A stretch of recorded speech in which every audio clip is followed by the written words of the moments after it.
አሜን። በስመ አብ ወወልድ መንፈስ ወመንፈስ ቅዱስ ቅዱስ አሐዱ አምላክ አሐዱ አሜን። አምላክ በአብ ስም በወልድ ስም በመንፈስ ቅዱስ ስም አሜን። ኹም ዝመጻኹም ህዝበ ክርስቲያን አቦታትና ካህናት ላይካነ ምስጢር ዲያቆናት አሃው አሃት አዴታት ኩልና እግዚአብሔር አምላክ ብዙ ሰዓት ብዙ ጊዜ እዚ ቃሉ ሰሚዕና ብህይወት ክንነብር እግዚአብሔር አምላክና ብርሃናት የተመላለሱ ቀላያት የፈሰሱ ነፋሳት ነፈሱ ብመዓለም ዝነበራ እዚ እውን ዘሎ ዓለም መሕሊፉ ዝነብር አዶናይ እግዚአብሔር ዕድመ ሂቡ ጥዕና ሂቡ ነቲ ቃሉ ክንሰምዕ ዝሰብሰበና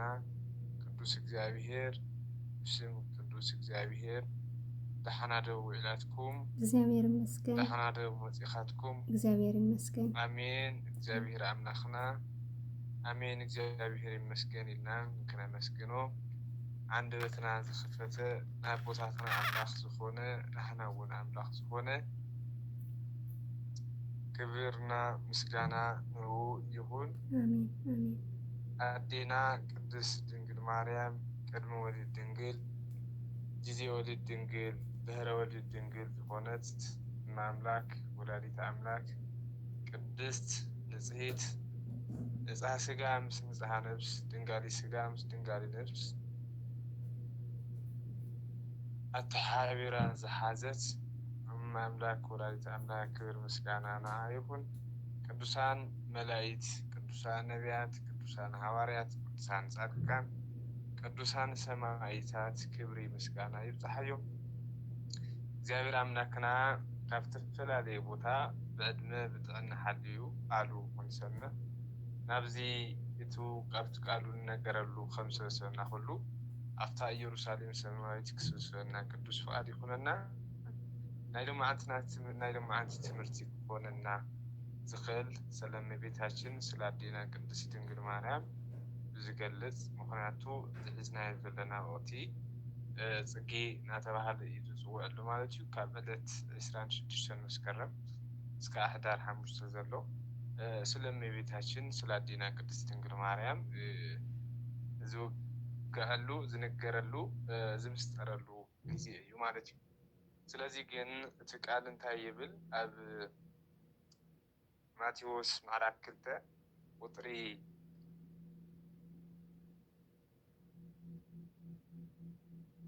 ማቴዎስ ምዕራፍ 2 ቁጥሪ 13 ብዘሎ ሃይለ ቃል መልዕሊ ጌርና እግዚአብሔር ቃል ክንነጋገር ኢና ማለት እዩ። እቲ ቃል ከምዚ ይብል ወሃሉ ህየ እስከ አመ እነግረከ እስካዕ ዝነግረካ ኣብኡ ፅናሕ ዝብል ሃይለ ቃል ኢና መልዕሊ ጌርና ክንናገር ማለት እዩ። ስለዚ እዚ ቃል እዚ ኣነ ዝናገረሉ አንደበት ንስኹም ደግሞ ዝሰምዐሉ ዓይነ ህሊና እዝነ ህሊና ዓይነ ልቦናና ከብረህና ቅዱስ ፍቃዱ ይሁነና ማለት እዩ። ስለዚ ኣብ ማቴዎስ ምዕራፍ 2 ቁጥሪ 13 ዝርከብ ወሃሉ ህየ እስካዕ አመ እነግረከ ኣነ እስካዕ ዝነግረካ ኣብኡ ፅናሕ ይብል። ያው እዚ ዝፀሓፎ ካብቶም 4 ወንጌላውያን ማቴዎስ ይበሃል። ዝተናገሮ ደሞ ካብቶም መላእክት ዝበሃሉ ቅዱስ ገብርኤል መልአክ እዩ ተናጊርዎ ማለት እዩ። ኣብኡ ፅናሕ ኢሉ ያው ትእዛዝ ይህብዎ ኣሎ ማለት እዩ። ንምንታይ እዩ እንድሕር ኢልና ኣብቲ ምስጢር ተኣትተ ኣለና መጀመርያ እንታይ እዩ እንድሕር ኢልና እግዚአብሔር አምላክ ናብዚ ምድሪ እዚ ንደቂ ሰባት ድሕነት ንኣና ድሕነት ንኣና ሂወት ንምዕዳል ንኣና ተስፋ ንምሃብ ንኣና ተሓጓስ ንኣና ደስታ ንምዕዳል ካብቲ ረቂቕ ዝኾነ ዓለም ናብቲ ግዙፍ ዓለም ወሪዱ ካብቲ ልዑል ዝኾነ ናብ ዝተሓተ ወሪዱ ካብቲ ብስጋ ብዘይረአ ዝነበረ ብስጋን ክግለጽ ንደቂ ሰባት ክብል ያው ኣብ ምድሪ ተቐሳቂሱ ስጋ ለቢሱ ካብ ኣዴና ካብ ቅድስት ድንግል ማርያም ካብ ስጋ ካብ ስጋ ስጋ ካብ ነብሳ ነብሲ ኣልዒሉ ሰብ ኮይኑ ስለዚ ግን ሰብ ትኾን ተሎ ሰብ ዝኾነሉ ምክንያት ሚስጥሩ እንታይ እዩ ንደቂ ሰባት ንምዃን ማለት እዩ ምክንያቱ ቅድሚ ሕዚ ደቂ ሰባት ኣብዚ ምድሪ እዚ ትነብር ከለና መንገዲ ናይ መንፈሳዊ መንገዲ ናይ እግዚኣብሔር መንገዲ ጠፊኡ ነይሩ ነገር ግን ብደንቢ ደግሞ እዚ መንገዲ ናይ እግዚኣብሔር መንገዲ ናይ ርስተ መንግስተ ሰማያት መንገዲ ንከሪአና እቲ ረቂቕ ዝኾነ ኣምላክ ሰብ ኮነ ማለት እዩ ስለዚ ሰብ ክኸውን ከሎ ኣምላክ ወሰብ ሰብ ክኾን ከሎ ኣምላክነቱ ለቂቑ እንተይኮነ ነገር ግን ኣምላክ ወሰብ እናበልና ንፅውዖ ማለት ስለዚ ንምንታይ እዩ ከምኡ ኮይኑ እንድሕር ኢልና ከም ዝበልኩኩም ሂወት ንክህበና ደስ እውን ክዕድለና መንገዱን ከሪአና ናይ ሂወት መንገዲ በይ ምዃና ንከሪአና ንደቂ ሰባት ኢሉ ያው ብዙሓት ነገራት ገይሩ ማለት እዩ ስለዚ ግን ቅዱስ እግዚአብሔር ኢየሱስ ክርስቶስ መድሓኒትና ኢየሱስ ክርስቶስ ኣብዚ ካብ ምድሪ ካብ ሰማይ ናብ ምድሪ ክወርድ እንከሎ ካብ ድንግል ማርያም እዩ ተወሊዱ ማለት እዩ ካብ ድንግል ማርያም ክውለድ እንከሎ ገዲም እግዚአብሔር ሃፍታም እዩ እግዚአብሔር ሁሉ ይከኣል እዩ እግዚአብሔር ሁሉ ኣብኡ እዩ ነገር ግን ኣብዚ ናብዙ ምድሪ እዚ ክመፅእ እንከሎ ግን ንዓና ከሪአና ንዓና መንገዲ ክኾነና ኣርኣያ ክኾነና ማለት እዩ ስለዚ ኢየሱስ ክርስቶስ ኣብዚ ኣብ ቤተልሔም ክውለድ እንከሎ ኣብ ናይ እንስሳ መሕደሪ ተወሊዱ ማለት እዩ ካብኡ ግን እዚ እንታይ እዩ እግዚኣብሔር ኣምላኽ ቦታ ሲኡኑ ማለት ኣይኮነን ቸጊርዎ ማለት ይኮነይ ወይለ ዘፀጉዖ ነገር ሲኡኑ ማለት ይኮነይ ነገር ግን ንሃለየና ለምሳሌ ሰባት ንሃለየና ከም ዘይብልና ለምሳሌ ምእመና እዞም ቅዱሳን ኣቦታት ሰማዕታት ንብሎም ቅዱሳን ንብሎም ኩሉ ነገር እኒህዎም ነገር ግን እቲ ዘለዎም ነገር እዚ ነገራት እዚ ኩሉ ንዒቆም ዓለም መኒኖም ይኸዱ ማለት እዩ ኣማን መነኑ ከም ዝንብሎ ማለት ኣማን መነኑ ሰማዕት ኣይ ማለት ዓለም ሃልይዎም እዩ ስለለለዮም ካብኡ ግን ይንዕኽዎ ማለት እዩ ሓደ ግዜ ግን ንሕና እንታይ ንመስልኩም ዋላ ዘይብልና ነገር ግን ዓለም ከምዚ እዩ ግዛዕ ግዛዕና ንማረር ማለት እዩ ስለዚ ግን ኢየሱስ ክርስቶስ እውን ቸጊርዎ እንተይኮነ ንዓና ከሪአና ንዓና መንገዲ ክኾነና እዩ ማለት እዩ ስለዚ ናብቲ ዕለቱ ብዝገልጽ ናብ እመቤታችን ቅድስት ድንግል ማርያም ንምእታእ እየ ካብቲ መሰረት ዝጅምር ኣለኹ ማለት እዩ ስለዚ ግን ኢየሱስ ክርስቶስ ንደቂ ሰባት ኢሉ ቤተልሔም ክውለድ እንከሎ ብዙሓት ዝቃወምዎ ነይሮም ብዙሓት እውን ንኡ ደልዮም ካብ ዝተፈላለዩ ቦታ ዝመፁ ነይሮም ለምሳሌ እዞም ሰብአ ሰገድ ንብሎም ካብ ባቢሎን ዝኣክል ኢየሱስ ክርስቶስ ንምርካብ ምንም መምህረ ይምሃሮም መፅሓፍ ይተምሃሩ ምንም ኣሽዑ ትምህርቲ ዝበሃል ይነበሮም ነገር ግን ብምንታይ እዮም መፅኦም እንተኢልና በቲ ተፈጥራዊ ዝኾነ ከከም መሪሕዎም ይመፅኡ ማለት እዩ ካብኡ ሕልፍ ኢልና እንተሪእና ደግሞ ኣሽዑ ዝነበረ ደግሞ ሄሮድስ ዝበሃል ምስኡ ነይሩ ኢየሱስ ክርስቶስ ትውለድ እንተሎ ሄሮድስ ይፈልጥ ነይሩ ነገር ግን ሄሮድስ ናቱ ድሕነት ክድሕነ ኣይደለየ ነይሩ ማለት እዩ ስለዚ ግን እሱ ህዝቢ ብምንታይ ይፈልጥ ነይሩ መምህራን ይነግርዎ ነይሮም ነቢያት ይናገሩሉ ነይሮም ኢየሱስ ክርስቶስ ከም ዝውለድ ኢየሱስ ክርስቶስ ናብዚ ዓለም እዚ መፅኡ ከም ዘድሕን ብደንቢ ይፈልጥ ነይሩ ይርዳእ ተረዲእዎ ነይሩ ማለት እዩ ነገር ግን እቲ ድሕነት ግን ኣይደለዩ ምክንያቱ እታ ኢየሱስ ዝረአየሉ እቲ ግዙፍ ዘሎ ዓለም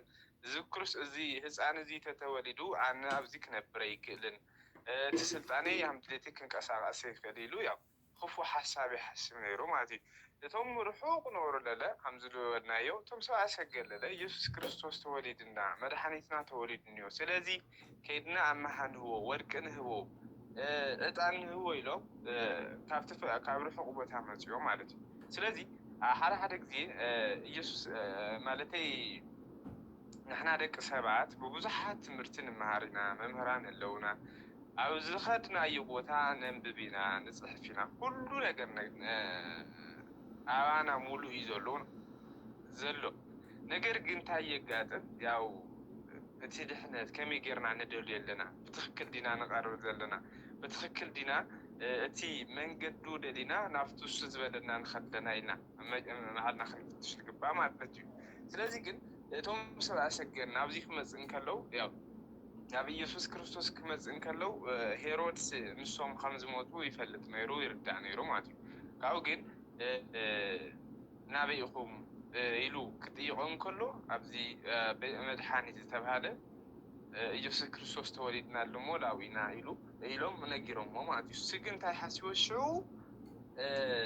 ተንኮል ሓሲቡ ማለት እዩ። እምበኣር ፅቡቅ ክህድሞ ያው ምስ ከድኩም ካብ መሊስኩም ምሳይ ናባይ ተመለሱን ኢሉ ነጊርዎ ማለት እዩ። እዚ እንታይ እዩ ንሱ ክድሕን ደልዮ ይኮነን ወይ ክፈልጦ ደልዮ ይኮነን ወይ እቲ ናይ እግዚአብሔር መንገዲ ደልዮ ይኮነን ንተንኮል ከምኡ ይብሎ ማለት እዩ። ነገር ግን እግዚአብሔር እውን ናይ ሰይጣን ተንኮል ይፈልጥ እዩ እቶም ሰብአ ሰገል ብካሊእ መንገዲ ንክምለሱ ገይርዎም ማለት እዩ። ካብኡ ግን ኣብዚ ግዜ እዚ እቶም ሄሮድስ እቶም ሰብአ ሰገል ብኡ ዘይተመለሱ ምዃኖም ምስ ፈለጠ ሓደ ሓሳብ ሓሲቡ ማለት እዩ። እንታይ ይብል ካብኡ ወምድር ሃለፉ ናሁ መልአክ እግዚአብሔር ኣስተርኣዮም በህልም ለዮሴፍ ይቅርታ ድሕር እዞም ሰብአ ሰገል ምስ ሓለፉ ገዲም ሄሮድስ በቃ ከምዘይምለስዎ ፈሊጡ ያው ዝኾነ ተንኮል ሓሲቡ ማለት እዩ። እቲ ኣይቲ ተንኮሉ ክሰግደሉ ደልዮ ይኮነን ከምልኾ ደልዮ ይኮነን ድሕነቱ ደልዮ ይኮነን መንገዱ ደልዮ ይኮነን ነገር ግን ክቀትሎ ኢሉ ሓሰበ ማለት እዩ። ስለዚ እዚ እንታይ እዩ ናብ ምንታይ ዝወስድ እዩ ናይ ሰይጣን ኣተሓሳስባ እዩ ካብ ርስተ መንግስተ ሰማያት ዘውፅእ እዩ ካብ እግዚአብሔር ዝነፃፅል ሓሳብ እዩ ማለት እዩ። ስለዚ እንታይ እዩ ካብኡ ካብዚ ዝተለዓለ ገዲም ኢየሱስ ክርስቶስ ጎይታና መድሓኒና ኢየሱስ ክርስቶስ ኣብ ቤተልሔም ክውለድ እንከሎ እግዚአብሔር ኣብ ለዮሴፍ ተናገሮ ማለት እዩ። እግዚአብሔር ኣብ ተናጊርዎ ተለና እግዚአብሔር ኣብ ጥራሕ ማለት ይኮነይ ኣብ ልቢ እዩ ወልድ እውን ቃል እዩ መንፈስ ቅዱስ እውን እስትንፋስ እዩ ናይ ሰለስቲኦም ስለ ዝኾነ ማለት እዩ። ስለዚ ግን ብስጋ እግዚአብሔር ወልድ ስለ ዝረአ ዘሎ ንኣብ ሂብና እግዚአብሔር ኣብ ንእግዚአብሔር ትመልአክ ኣናጊርዎ ማለት እዩ። ስለዚ እዞም ሰብአ ሰገል ምስ ሓለፉ እንታይ ይብል ወእምድኅረ ሃለፉሉ ናሁ መልአክ እግዚአብሔር ኣስተርኣዮ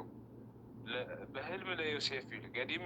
ኣዴና ቅድስት ድንግል ማርያም ኣብዚ ምድሪ እዚ ብዙሓት ነገራት 64 መዓልቲ ዓመት ማለት ዓመት ተቐሚጣ እያ። ነገር ግን ብዙሓት ነገራት ገጢሞም ጓየ ማለት እዩ። ስለዚ ግን ኣብዚ 64 መዓልቲ ዓመት ብንጽህና ብቅድስና ኣምላክ ንክትወልድ ብንጽህና ጸኒሓ ማለት እዩ። ብቅድስና ጸኒሓ ማለት እዩ። ብስጋ ድንግል ነይራ ብነፍሳ እውን ድንግል ነይራ ብህሊና እውን ድንግል ነይራ። ለምሳሌ ንሕና ኣብ ብሓሳብ ወይ ብስጋ ድንግላት ክንኸውን ንኽእል ብሓሳብ ግን ድንግላት ዘይንክንኸውን ንኽእል ማለት እዩ። ስለዚ ኣዴና ቅድስት ድንግል ማርያም ግን ድንግል ኮይና ምስ ተረኸበት ንጽህት ኮይና ምስ ተረኸበት ቅድስቲ ኮይና ፍልይቲ ኮይና ምስ ተረኸበት ብሩህቲ ኮይና ምስ ተረኸበት እቲ እግዚአብሔር ወልድ ኣብ ኣመፅኡ ሓደረ ካብኡ ደግሞ ትወልደ እዩ። ካብኡ ግን ትውለድ ተሎ ከም ዝበልኩኩም ምንም ቦታ ዝበሃል ኣይነበሮን ቁሪ ነይሩ ችግራት ነይሩ ብዙሓት ነገራት ነይሮም ማለት እዩ። እዚ ኣምላክ እዩ ኩሉ ነገር ይህዎ እዩ። ነገር ግን ንሕና እውን ለምሳሌ ንሕና እኮ ብዙሓት ነገራት ንማር ኢና ዋላ ንእሽተይ ነገር ጎዲልና ንማር ኢና። ግን ኣምላክ ለኣክል እኳ ናሃለዮ ከምዘይብሉ ብዙሓት ችግራት ሓሊፉ ንሕና ንምንታይ ኢና ክንዕገስ ዘይንግባእ? ምክንያቱ እዚ ዘርእየና መንገዲ እንታይ እዩ? ትዕግስቲ ክህልየና ከም ዝግባእ ተስፋ ክህልየና ከም ዝግባእ። ምክንያቱ እዚ እግዚአብሔር ኣምላክ ንኣብርሃም ዝረደ እግዚአብሔር እዩ ንያዕቆብ ዝረደ እግዚአብሔር እዩ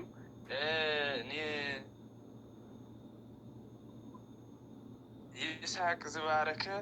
እግዚአብሔር እዩ ንዳዊት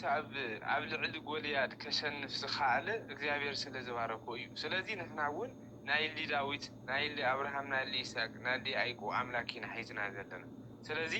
ኣብ ሂወትና ብዙሓት ችግራት ከጋጥሙና ክእሉ ብዙሓት ፈተናታት ከጋጥሙና ክእሉ ብዙሓት ተስፋ ለቆርፁ ከጋጥሙና ክእሉ ነገር ግን ቅዱስ እግዚአብሔር ምሳና እዩ። ቅዱስ እግዚአብሔር ምሳና ስለ ዘሎ እግዚአብሔር ምሳ እዩ እንድሕር ኢልና ከምዚ ኣማኑኤል ማለት እግዚአብሔር ምሳና ማለት እዩ። እዚ እንድሕር ኩሉ ግዜ ንሓስቦ ኮይና እቲ ዘሎ ኣባና ከቢድ ዝኾነ ብእግዚአብሔር ቀሊል ስለ ዝኾነ ብኡ ክንሓልፎ ንኽእል ማለት እዩ። ስለዚህ አዴና ቅድስት ድንግል ማርያም እውን ቅዱስ ዮሴፍ እና ሶሎሜ ኮይኖም ከም ሓላዊ ኮይኑ ዮሴፍ ምስ ድንግል ማርያም ኮይኑ ይነብር ነይሩ ይከናኸና ነይሩ ማለት እዩ። ስለዚህ ግን እንታይ ይብሎ ዝመልአክ ብሕልሚ ኣብ ነቲ ንቅዱስ ዮሴፍ ተናገሮ ማለት እዩ። ካብኡ እንታይ ይብል እንዘ ይብል ተንስእ ወንሳእ ህፃነ ወእሞ ገዲም እቲ ህፃንና ናይቲ ህፃን ኣዶ ሒዝካ ወጊ ውስተ ብሔረ ግብፅ ናብ ብሔረ ግብፅ ኸዲ ኢልዎ ማለት እዩ። ናብኡ ኸድ ማለት እዩ። ገዲሙ እዚ ኢየሱስ ክርስቶስ ኣይሁድ ፍርሕዎ ማለት ኣይኮነን፣ ቦታ ሲኡን ማለት ኣይኮነን፣ እቲ ክስደድ ደልዩ ኣይኮነን። ነገር ግን እንታይ እዩ ስለ ብዙሓት ምክንያታት እቲ ሓደ ኢየሱስ ክርስቶስ ኣዴና ቅድስት ድንግል ማርያም መድሓኒትና ኢየሱስ ክርስቶስ ካብዚ ዘላቶ ቦታ ንግብፂ ዘሰድደምሎ ምክንያት ሓደ ለምሳሌ ንሕና ብዙሓት ችግራት ከጋጥሙና ከሎ ካብቲ ችግር ክንርሕቕ ከም ዝግበአና ይደርየና ማለት እዩ። ለምሳሌ ብዙሓት መጥፎ ነገር ተሃልዩ ኣብኡ ንሕፀኒኻ ንኣኻት ጉዳይ ኢኻ እዩ። ነገር ግን እስካዕቲ ነገራት ዝሓልፍ ርሕቅ ኢልካ ትፀንዕ። ለምሳሌ ሓደ ዝፀርፈካ ሰብ ተሃልዩ ዘቋሸሸካ ሰብ ተሃልዩ ተጠገሰ እዩ ደስ ዝብል እምበይ እንድሕር መሊስካ ትፃረፉ ሰኮንካ ወላሃለየ ብዙሕ በኣሲ ከምፅልካ ይኽእል እዩ። ስለዚ ኣዴና ቅድስት ድንግል ማርያም ደግሞ ዮሴፍ ምስ ወዳ ሒዝዋ ክኸድ ከሎ ጉየይ ኩለን ከሎ ሄሮድስ ኣፍሪሕዎም ኣይኮነ። ነገር ግን እቲ ህፃን እውን ክቐተል ስለ ዘይደለየ ካብኡ ደግሞ እንታይ ዝበሃል ጉየተ ህፃን ኣጉዮ ለሰይጣን ከም ዝብል ማለት እዩ። እቲ ናይ ህፃን ካብ ቤተልሔም ናብ ምድሪ ግብፂ ክስደድ እንከሎ ሰይጣን ደግሞ ካብ ደቂ ሰባት ተቆሪፉ ይስደድ ኣሎ ማለት እዩ። ምክንያቱ ቅድሚ ሕዚ ደቂ ሰባት ብናይ ሰይጣን ግዛኣት ነርና፣ ሰይጣን ይገዝአና ነይሩ። ናይ እግዚኣብሔር ሓድነት፣ ናይ እግዚኣብሔር ሰወስነት፣ ናይ እግዚኣብሔር ትእዛዝ ተጣሒሱ ነይሩ ብህገ ልቦና ዝኸድ ዝነበረ። ካብኡ ግን ናይ ዲያብሎስ ግዛኣት ነበረ ብኣዳምና ሔዋን ዝመፀ ናይ ዲያብሎስ ግዛኣት ካብ ደቂ ሰባት ዝጎየሉ፣ ካብ ደቂ ሰባት ዝወፀሉ፣ ካብ ደቂ ሰባት ርሒቁ ናይ እግዚኣብሔር መንፈስ ዝሓድረሉ፣ ናይ እግዚኣብሔር ትእዛዝ ዓቂብና ንሕዘሉ መንገዲ ጎዩ ይብልዎ ማለት እዩ። ስለዚ ዘጉየሉ ምክንያት እዚ እዩ ሓደ። ካብኡ ናብ ምድረ ግብፂ ኸደሉ ምክንያት እንታይ እዩ እንድሕር ኢልና ኣብ ምድረ ግብፂ ብዙሓን ጣዖታት እኒህው፣ ብዙሓን ጣዖታት ነይሮም ኣብዚ ሽዑ ግዜ ማለት እዩ። ስለዚ እዞም ጣዖታት እዚኦም ኣፈራሪሱ በታቲኑ፣ ምክንያቱ እዚ ጣዖት እዚ ዓይኒ ኣለዎም ነገር ኣይርኢ፣ እዝኒ ኣለዎም ኣይሰምዒ፣ እግሪ ኣለዎም ኣይንቀሳቀሱ፣ ኢድ ኣለዎም ክድህስሶ ይኽእሉ እዩ። ስለዚ ደቂ ሰባት ግን ሰባት ሽዑ ነብሪ ግዜ ኣብዚ ሕዚ እውን ኣሎ ብመልክዑ ዘምልኽ፣ ብእግሩ ዘምልኽ፣ ብጨጉሩ ዘምልኽ ኣነ ከምዚ ኢና ብዙሓት እግዚኣብሔር ተረሲዑ ነገር ግን ኣብ በዓል ልልጠፍ ሰብ ብዙሕ ኢና ንርኢ ማለት እዩ። ስለዚ ኢየሱስ ክርስቶስ እውን ኣብ ሽዑ ዝነበሩ ጣዖታት ንኸፍርስ ካብቲ ኢኣማንያን ዝኾኑ ሕማቕ ዝኾነ ምልኮ ዘምልኽ ከለው ንድንጋይ ዘምልኹ ዝነበሩ፣ ንእምኒ ዘምልኹ ዝነበሩ ተናጊርካዮ ዘይሰምዕ፣ ፀዊዕካዮ ለይሰምዕ ንኡ ዘምልኹ ዝነበሩ እቶም ኣብኡ ዘለው ኣብ ቤተ ጣዖታት ዝነበሩ ናይ እግዚኣብሔር ኣምልኾ ንከምልኹ፣ ንእግዚኣብሔር ንከመስግኑ፣ ንእግዚኣብሔር ንክሰግዱ፣ ንእግዚኣብሔር ኣሚኖም ንክነብሩ፣ ናይ እግዚኣብሔር ርስቲ ኣሚኖም ምእንታ ንክነብሩ ኣብ ግብፂ ዝነበሩ ጣዖታት ንምፍራስ እዚ ካብ ቤተልሔም ካብ ሄሮድስ ናብ ግብፂ ኣሰዲድዎ ማለት እዩ። እንካብኡ እንታይ እዩ ኣዴና ቅድስት ድንግል ማርያም ካብዚ ትስደድ እንከላ ከምዚ ለምሳሌ ንሕና ለምሳሌ ስደት ተለና ወይ እንጀራ ደሊና ወይ ንብረት ደሊና ወይ ብችግርና ወይ ዝኾነ ነገር ጥፊእና ወይ ክንእሰር ንኽእል ወይ ክንስደድ ንኽእል ማለት እዩ። ኣዴና ቅድስት ድንግል ማርያም ግን ካብዚ ዘሰድዳ ዘሎ ንሕና ስደት ንምውፃእ ማለት እዩ። ሔዋን መጀመርያ ስሒታ ካብ ገነት ተሰዲዳ ነይራ። ነገር ግን ኣዴና ቅድስት ድንግል ማርያም ደግሞ ካብ ቤተልሔም ናብ ግብፂ ዝስደደሉ ምክንያት እታ ሔዋን ዝበሃልና ቀደሚት ሔዋን ካብቲ ሲኦል ናብ ገነት ንክትምልስ እዩ ማለት እዩ። ስለዚ እዞም ዘሰድዶም ዘሎ ኣዴና ቅድስት ድንግል ማርያም ምስ ወዳ ዘሰድዳ ዘሎ ምክንያት ንሕና ስደት ገይሩ ስደትና ንክምልስ እዩ ማለት እዩ። ስለዚ በዚ ምክንያት ያው ናብ ምድረ ግብፅ ተሰዲዱ ማለት እዩ። اتخالي انت ايو نعمد رجبس استسدد المخنيات انت ايو اندحريلنا حدا نقص كاب منمرو لا الخون بوتا تختلو نتهزو كصنعنا ايزخم كبل علخو ايو كبل ايو لخونه كاب لخونه بوتا كاب لخونه بوتا لنقساقس ማለት ኢየሱስ ክርስቶስ ውን ካብ ቤተልሔም ናብ ምድረ ግብፅ ክስደድ እንከሎ ኣብ ግብፅ ዝነበሩ ሰባት ንክባርኾም ኣይዞኹም ክብሎም ተስፋ ንክህቦም መድሓኒት ዝኾነ ኢየሱስ ክርስቶስ ከም ዝተወለደ ንክርዱ ምእንታን ክፈጡ ምእንታን ክኣምኑ እዩ ማለት እዩ ስለዚህ ብዚ ምክንያት እዚ ናብ ምድረ ግብፅ ተሰዲዱ ማለት እዩ ስለዚ ግን ኣብ ምድረ ግብፅ እንታይ ይብሎ ትመላክ ወሃሉ ህየ እስከ ኣመ እነግረከ ገዲም ኣነ እስከ ዝነግረካ ኣውፅናሕ ኢየሱስ ክርስቶስ ኣብ ሉቃስ ወንጌል ተኣይልብል ጽንሁ ኢየሩሳሌም እስከ ትለብሱ ኃይለ ማርያም ይልዎም ነይሩ ቅዱሳን ሐዋርያት ማለት እዩ ይሁን ወሃሉ ህየ እስከ ኣመ እነግረከ ማለት መጀመሪያ እስከ ኣነ ዝነግረካ ኣውፅናሕ እዩ ናባና ተምፅኦን ከለና ለለ ኢየሱስ ክርስቶስ መድኃኒትና ኢየሱስ ክርስቶስ እግዚአብሔር ዝሓደገና ነገር እንዮ ኢየሱስ ክርስቶስ መድኃኒትና ኢየሱስ ክርስቶስ እስከ ዓዝ ወስደና እስከ ዓዝ ጊዜና ለኣክል በሃይማኖት ጸኒዕና ነበር በተስፋ ጸኒዕና ነበር እቲ እግዚአብሔር ለሃበና ሁሉ ነገር አጽንዕና ኣብ ልብና ነሓዞ እዩ ወናቱ እንድሕር ብዝተዋህብናይ ነገር ጸኒዕና እንድሕር ላይ ነበር ልመፀ ነገር እንድሕር ለሸብረና ኮይኑ ለኾነ ዓለም ነገር ለደናግፀና እንድሕር ኮይኑ በዓለም ነገር ለኾነ ነገር ልሽውድ ነገር መዚዩ እንድሕር ቡ ንታለለ ኮይና ኣብቱ ኢየሱስ ክርስቶስ ዝበለና ኣብቱ እግዚአብሔር ዝበለና ኣይጸና ሓናይ ማለት እዩ ዘረደና ማለት ስለዚ እቲ መልአክ ንዮሴፍ ኣነስ ከዓ ዝነግረካ ኣውፅናሕ ዝብለሎ እቲ ሄሮድስ ዝበሃል ካብዚ ዓለም እዚ ምስ ጠፍአ ወይ ምስ ረሓቐ ክፅውዐካ እዩ ህፃን ንከይቐተል እዩ ስለዚ ላባና ክነምፅኦም ከላ ግን ኣብቲ መጀመርያ ደልኽዎ ፅንሑ ኢየሩሳሌም እስከ ትለብሱ ኃይለ ማርያም ኣብ ኢየሩሳሌም ፅንሑ ኣብ ቤተ ክርስቲያን ፅንሑ ኣብ ናይ እግዚአብሔር ትእዛዝ ተጸበዩ እቲ ስግኡ ዝሃበኩም እቲ ስግኡ ዝሃበና እቲ ደሙ ዘፍሰሰና ብኡ ጸኒዕና ክንነብር ኣብኡ ፅንሑ ይብለና ማለት እዩ ስለዚ እንድሕር ኣብኡ ጸኒዕና ንነብር ኮይንና ኣብቲ እግዚአብሔር ዝሃበና ጠንኪርና በርቲዕና ብተስፋ እንድሕር ንፅበ ኮይንና እቲ እግዚአብሔር ለኣና ዘዳለዮ ሁሉ ንኣና ይኸውነና ማለት እዩ ስለዚ ብድሕሪኡ እዚ ቅዱስ ዮሴፍ እውን ከም ዝበሎ ጸኒሑ ማለት እዩ ስለዚ ንሕና ክንደየና ኣይና ንጸንሕ ክንደየና ኣይና ኣብ ሓዳርና ጸኒሕና ንጸንሕ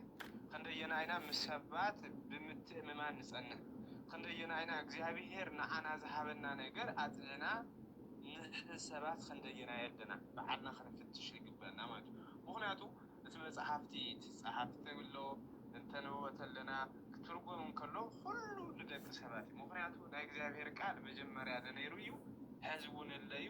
መጨረሻ እውን ዝነብር እዩ ማለት እዩ ምክንያቱ ንኩሉ ዝንገር ሓደ ግዜ ኣሽሩ ዝነበሩ ጥራሕ እንተይኮነ ንኩሉ ስለ ዝንገር ማለት እዩ ስለዚ እግዚአብሔር እስካዕ ዝወስደና እስካዕ ካብቲ ናብቲ ርስቱ ናብቲ ሕያው ዝኾነ ቦታ እስካዕ ዝወስደና ናብቲ ህይወት ዘለኣለማዊ መንበሪ ዘለዎ ቦታ እስካዕ ዝወስደና ኣብቲ ዘቐመጠና ክንጸንሕ ይግባእ ምክንያቱ ሓደ ግዜ ተሪእና ለምሳሌ ብሃይማኖት ጸኒዖም ይጸንሑ እሞ ድሓር ግን ዝኾነ ፍልስፍና ዝኾነ ሃምዚ ነገር ብዝተፈላለዩ ምክንያት ካብቲ ናይ እግዚአብሔር ሕጊ ንፍንግጥ ሰባት ስለ ዘለና እዩ ማለት ስለዚ ግን እቲ እግዚአብሔር ዝሃበና ቃል ኣብ ልብና ጽላት ሒዝና ኢየሱስ ክርስቶስ ለኣና ኢሉ ዝኸፈሎ ነገራት እናስታወስና ኣዲና ቅድስት ድንግል ማርያም ቅድስት ናሃሌት ብሩክት ናሃሌት ንጽሕት ናሃሌት ነገር ግን ንደቂ ሰባት ንኣና ክትብል ትስደድን ከላ ቤዛ እያ ኮይናትና ማለት ቤዛ ማለት እንታይ እንድሕሪልና ለምሳሌ ንሕና ንስደዶ ነበርና ኣዴና ቅድስት ድንግል ማርያም ቤዛ ኮይናትና ማለት እዩ ማለት ቤዛ ማለት ኣብ ክንደኻ ዝስደደልካ ኣብ ክንደኻ ዝሓመልካ ኣብ ክንደኻ ዝችገረልካ ኣብ ክንደኻ ዝጠሜልካ ኣብ ክንደኻ ዝጸመልካ ሰብ እዚ እንታይ ይበሃል ቤዛ ይበሃል ማለት ስለዚ ኣዴና በዛዊተ ኩሉ ዓለም ናይ ኩሉ ዓለም ቤዛ ዝኾነት እዚ ቤዛነት ኣባና ዘሎ أبانا صنعنا خنا نبرو بعملتي مهناتو እግዚአብሔር አዲና ቅድስት ድንግል ማርያም ምሳና ትነብር ተኮይና እቲ ናታ ቤዛ ንጽህና ክትዕድለና ቅድስና ክትዕድለና እንደሆይና ርትዒት እያ ቅንዕት እያ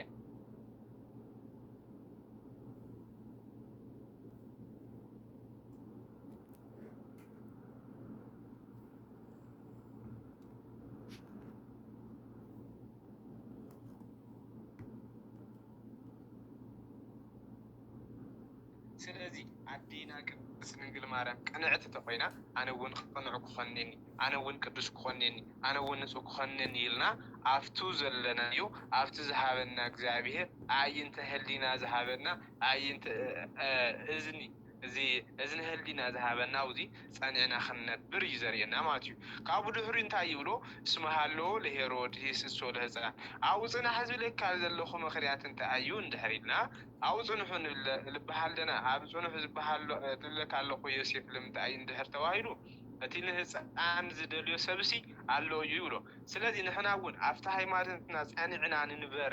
እንብለና ምክንያት እንታይ እንድሕር ኢልና ካብቲ ናይ ርትዕት ሃይማኖት እንድሕር ወፂና ናብቲ ቆሻሻ ዝኾነ ናይ ዲያብሎስ ስራሕቲ ኢና ንሻገር ናብቲ ቁኑዕ ዘይኮነ ናብቲ ጉጉይ ዘይኮነ ናብቲ ካብ እግዚአብሔር ተስፋ ዝነጻጽል ካብኡ ኢና ንፍለለና ማለት ስለዚ ግን እቲ ሄሮድስ ክቀትሉ ከም ዝሓሰበ ኩሉ ምክንያቱ ሄሮድስ ሰብ እዩ ከማና ሰብ እዩ ነገር ግን እንታይ እዩ ኣብ ውሽጢ ዘሎ ሓሳብ ዝርብሾ ነገር ዘሎ ማለት ስለዚ ንሕና እውን ኣብቲ ዘለናዮ ቦታ እንድሕር ጸኒዕና ለኣና ልምንጥለና ነገር የለይ ካብኡ ተወፂና ግን ናብ ቆሻሻ ቦታ ኢና ንኸድለና ናብ ሕማም ኢና ንወፅእ ለና ናብ መከራ ኢና ንወፅእ ለና ማለት እዩ ስለዚ ብዚ ምክንያት እዚ ኣብቲ ዘለናዮ ኣብቲ ንሕና ለለናዮ ኣብቲ እግዚአብሔር ዝሓደገና ናይ እግዚአብሔር ሕጊ ፈፂምና ክንነብር ከም ዝግበአና እዩ ዘርእየና ማለት እዩ ካብኡ እንታይ ይብሎ ወተንሲኦ ነስአ ህፃነ ወእሙ በሌሊት ወሆረ ብሔረ ግብፅ ገዲም በቃ መጀመሪያ ኣብቲ ዝብለካ ኣለኹ ጽናሕ ኢሉ ካብኡ ግን ክድ ምስ በሎ ብለይቲ ናብቲ ብሔረ ግብፅ ብለይቲ ተላዒሉ ይኸደ ይብለና እዚ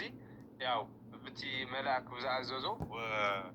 ወዲያውኑ ናብቲ ምድረ ግብፅ ኸይዱ ማለት ስለዚ ዝኸደሉ ምክንያት እውን ከምዚ ዝረአናዮ እዩ ማለት ስለዚ ብቤተ ክርስቲያንና ማህሌት ጽጌና ተባሃለ ኩሉ ግዜ እንዘተሓቅፍ እዩ ለህፃነቺ ንኢ ማርያም ህፃንኺ ተሓፍቂ ኣደይ ማርያም ንዒና ባይናን ምክንያቱ ትፈትዎ ኢኻ ንዓትብሉ ትፈትዎ ኢኻ ንባዕልኻ ተጥርዎ ደስ ከብለካ ዝኽእል ተስፋ ክህበካ ዝኽእል ትዕግስቲ ክህበካ ዝኽእል ንጽህና ክህበካ ዝኽእል ቁኑዕ ዝኾነ ተሓሳስባ ክህበካ ዝኽእል ንዓና ባይ ትብሎ ማለት ስለዚ ኣዴና ቅድስት ድንግል ማርያም ንዒ ህፃንኺ ሓቁፍኺ ዝኸድኺ ኣዴይ ቅድስት ድንግል ማርያም ንዒ ማርያም ላበልና ብቲ ማህሌት እውን ብቅዱስ ያሬድ ዘቐመጦ ብእውን እናተመስገነት እናለመና ያን ነበር ማለት እዩ ስለዚ ከምዚ ምስ በሎ እቲ ቅዱስ ዮሴፍ ደግሞ እቲ ዝበሎ ኩሉ ሒዙ እታ ህፃንና ኣዴና ቅድስት ድንግል ማርያም ላብ ምድረ ግብፅ ሒዝዎ ኸደ ማለት እዩ ስለዚ እግዚአብሔር እውን እቲ ትእዛዙ ሓዝዎ ሒዝኹሞ ንበሩ ካባኻቶም ኣይተውፅዎ ምሳኻቶም ኣንበርዎ ምክንያቱ መሳኻቶም እንድሕር ኣንቢርኩሞ ክመርሐኩም እዩ ተስፋ ክበኩም እዩ ደስታ ክበኩም እዩ ይብለና ማለት እዩ ምክንያቱ ዝኾነ ነገር ተሰራሕና ዝኾነ ነገር ተገበርና እግዚአብሔር እንድሕር ለይብሉ ኣዴና ድንግል ማርያም እንድሕር ለይብሉ ኮንቲ ክኾነና ማለት እዩ ስለዚ እዚ ዝተዋሃበና ነገር ኣጽኒዕና ክንሕዞ ይግባእ ማለት እዩ ካብኡ እንታይ ይብል ወነበረ ህየ እስከ ዓመ ዕለተ ሞቱ ለሄሮድስ ገዲም እስካዕ ሄሮድስ ካብቲ ዓለም እዚ ምክንያቱ ሰብ ኣብዚ ተገዘ ኣብዚ ዝኾነ ነገር ተወረደ ተደየ ብኩሉ ነገር ተገበረ ሞቱ ኣይተርፎን ማለት እዩ ስለዚ ግን ካብ ክልተ ግዜ ሞት ሓደ ግዜ ሞት ይሐይሽ እዩ ስለዚ ሄሮድስ ከዓ ዝመውት ኣብኡ ተቐመጠ ይብለና ስለዚ ሄሮድስ ምስ ሞተ ግን ያው ናብቲ ዝነበሮ ቦታ ተመሊሱ ማለት እዩ ስለዚ ታይና ካብዚ ንምሃር እንድሕር ኢልና ኣብዚ ክልተ ዓለም بسجانا بنفسي كتموت ناي هيرودس تنقولينا تماهرنا أبي هيرودس لله تنقوليو أفتم سبعة سجل له بقنعنا عملاهم دليو أبي يوزرك سطوتا هي سطوتا حيزوم سطوتا هو حيزوم يوم اللي شو نيرو مالتي هيرودس لله أم قولنا لهالله موسو لهالله نقدر قلت تنقولي حسب نيرو مالت سلازي خلط عينة حسابات نيو وكوي حساب لنيو سنة حساب لنيو صبوا حساب لنيو هم حساب لنيو نبي أبي يرزوس الحساب لنيو نبي أبلوس الوس الحساب لنيو مالتي سلازي نحن حساب انتهي يمثل حسابنا انتعيو لحسوا نجر انتعيو لحسوا نجر لام انتعيو وسدنا لحسوا نجر كل نجر بعنا خمسة شيء بنا ماتو وناتو لو قلنا نجر قدم مقبار حلينا خام قوصصار أي مرات هي حسب اللوينا مجمرة كنا حسب يجب عمل سلذي قفتم خلت من قدتها لتهم العنا تسفع له ناز خلو لتهم العنا بسلام كبس إحنا زخلو بسلام كنبرون على خلو قفتم خلت من قدتها لتهم لا يسبع سجل من قدينا خليلش زقب إحنا مارز سلذي إحنا أقول إخزابير كل ذي قدمينا له لتهم سبع سجل إخزابير كل شو وزمته بخواخف يوم مالتي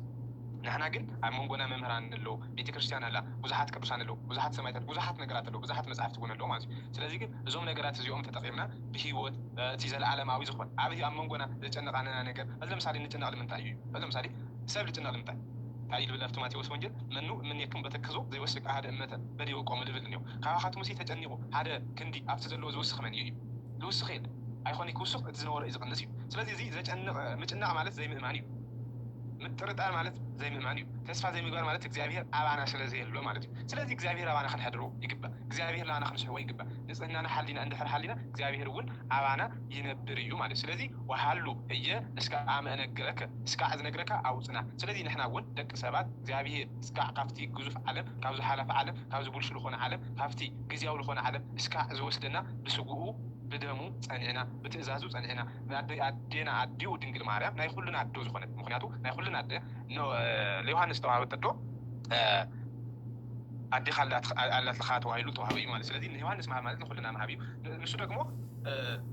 عديو تقبلو عدينا كبسنجل ماريام تقبلو مال سلازي ناي كلنا عدينا زخونة ناي كلنا نمكي زخونة أو وست لبنا خنسأل يقبا سويل كاب فيزيكالي بزر طرحت يكون عبد لبنا بدنبي عطنا برتنا عند حرحيزنا يو بتي مونغو نازل ولا ربشنا نجر زجنا نقنا نجر ون خلي لي يخون النامات أو مخنات طيب زي كل نجر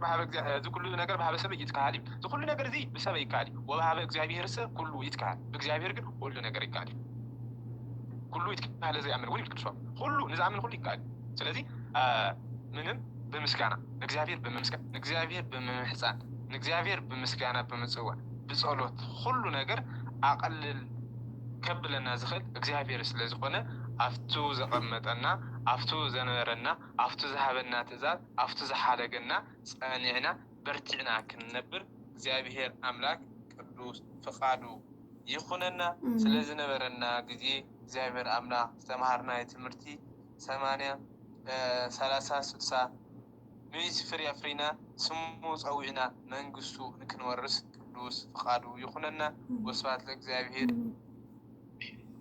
آمين آمين قال هيوت قال سنة قال بركة اسمعنا كور ربنا ممهرنا زامير الله بعدميت إن يحلونا سمعنا يوصلت لبونا يزحفنا سمعت يكون استقبرتي لنا آمين كتعم تمرتني ربحاقي زامير المسكن سلازم هارنا زقسنا قالوا زهابنا سلازم هارنا زمعدنا مهرو زهابنا نግዚአብሔር ይሁን ምስጋና ነግዚአብሔር ይሁን ምስጋና አሜን ነግዚአብሔር ይሁን ምስጋና ነግዚአብሔር ይሁን ምስጋና አሜን እንዘ ተሃቅፍዮ ለሕፃንኪ ማርያም እንዘ ተሃቅፍዮ ለሕፃንኪ ማርያም ነይ ማርያም ነይ ማርያም ነይ ማርያም ነይ ማርያም ወድኺ ሓቂፍክዮ ዓደ ጎይታና ነይ ማርያም ወድኺ ሓቂፍክዮ ዓደ አደጎይታና ንዒ ማርያም ንዒ ማርያም ንዒ ማርያም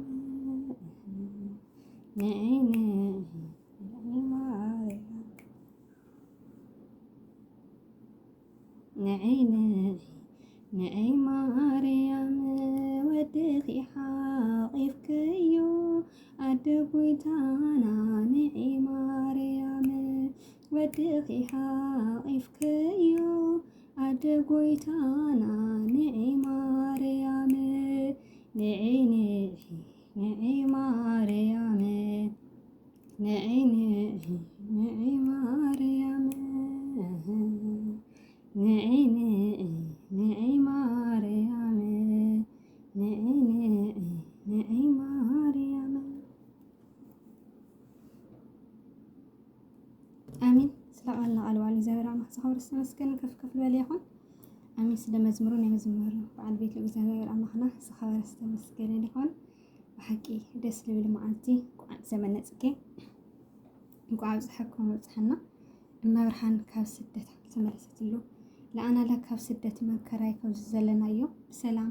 ብፍቕሪ ሕቑፍ ክፍ ኣቢላ እመብርሃን ብሰላም መሬት ዓድና ተብቅዐና። አሚን። ነዚ ቻናል ሓድሽ ተዝኾንኩም ላይክ ሼር ሰብስክራይብ እናገበርኩም ቤተሰብ ኮኑ ቤተሰብ ዝኾንኩም ድማ የቐኒልነይ ክብረት ሃበለይ ክብለኩም ይደለይ ደቅለይ መዓሪ ካብ ልበ እየ ዘመስግን ስሰናይ የኽብረለይ ወሳለ እግዚአብሔር